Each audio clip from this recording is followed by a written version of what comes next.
आज बात करते हैं भारत की बैंकिंग की। लेकिन ये कोई भारी भरकम टेक्निकल एनालिसिस नहीं है। नहीं, ये तो एक कहानी है, भरोसे की कहानी। जरा सोचिए, एक ऐसे भारत के बारे में जहां न कोई बैंक की शानदार इमारत थी, न कोई चेकबुक और न ही कोई एटीएम मशीन। एक बिल्कुल अलग ही दुनिया। लेकिन मजे की बात यह है कि उस दुनिया में भी लेन देन होता था, पैसा चलता था और लोगों को जरूरत पर उधार भी मिलता था। तो सवाल यह है कि यह सब होता कैसे था? इसका जवाब ना इस कहानी की शुरुआत में ही छिपा है। एक ऐसी कहानी जो किसी कानून या इमारत से नहीं, बल्कि सिर्फ और सिर्फ भरोसे से शुरू हुई थी। इस कहानी का जो सेंट्रल कैरेक्टर था, उसे कहते थे महाजन। अब ये महाजन कोई साधारण साहूकार नहीं था। सोचिए, समाज की पूरी जिंदगी की जमा पूंजी उसके पास होती थी, और वो भी बिना किसी लोहे की तिजोरी या बंदूक वाले गार्ड्स के।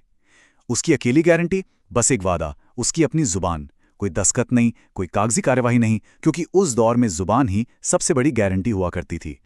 असल में महाजन टेक्निकली कोई बैंक नहीं था, लेकिन शायद वो बैंक से कहीं ज्यादा ताकतवर था। क्यों? क्योंकि उसके पास वो सबसे कीमती चीज थी जो पैसों से नहीं खरीदी जा सकती, समाज का अटूट भरोसा। उस जमाने की असली करेंसी यही तो थी। तो चलिए कहानी में आगे बढ़ते हैं और देखते हैं कि जब ये भरोसे का सिस्टम एक बिल्कुल नई दुनिया से टकराया तो क्या हुआ। फिर देखिए, कहानी में एक नया मोड़ आता है। भारत में एंट्री होती है ब्रिटिश बैंकों की। बड़ी बड़ी इमारतें, सख्त नियम कानून। लेकिन एक प्रॉब्लम थी, ये बैंक आम भारतीयों के लिए थे ही नहीं। उनका मकसद था मुनाफा और ताकत।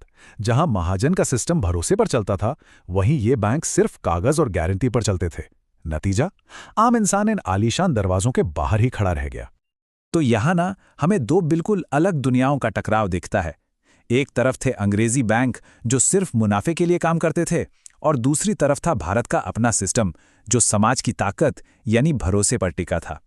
और अब आता है कहानी का सबसे बड़ा टर्निंग पॉइंट, आजादी और जनता के अपने बैंक का सपना। साल 1947 में देश तो आजाद हो गया था, लेकिन हमारे बैंक आजाद नहीं हुए थे। पैसे की चाबी वो अभी भी कुछ गिने चुने हाथों में ही थी।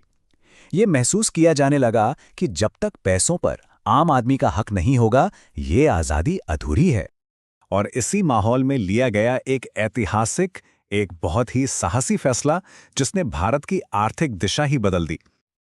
और इस फैसले का असर जबरदस्त।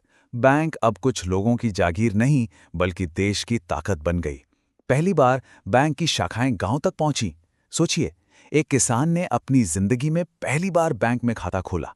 आम आदमी को पहली बार लगा कि वो भी इस सिस्टम का एक जरूरी हिस्सा है। लेकिन कहानी यहां रुकी नहीं। वक्त बदला, दुनिया की रफ्तार तेज हुई, और अब बैंकिंग के सामने एक नई चुनौती थी, रफ्तार और टेक्नोलॉजी की। 90 के दशक में आए प्राइवेट बैंक। ये अपने साथ क्या लेकर आए? रफ्तार, मॉडर्न टेक्नोलॉजी और एक बिल्कुल नया कंपटीशन का माहौल। इन्होंने बैंकिंग का चेहरा ही बदल दिया। और जानते हैं इसका सबसे बड़ा फायदा किसे हुआ? आम इंसान को। पहली बार बैंक जाना एक डर या मजबूरी नहीं, बल्कि एक एक्सपीरियंस बन गया। अब बात लंबी लाइनों की नहीं, बल्कि सुविधा की होने लगी थी। चलिए अब आते हैं इस कहानी के सबसे क्रांतिकारी हिस्से पर, एक ऐसा दौर जिसने एक नया भारत हमारी जेब में रख दिया।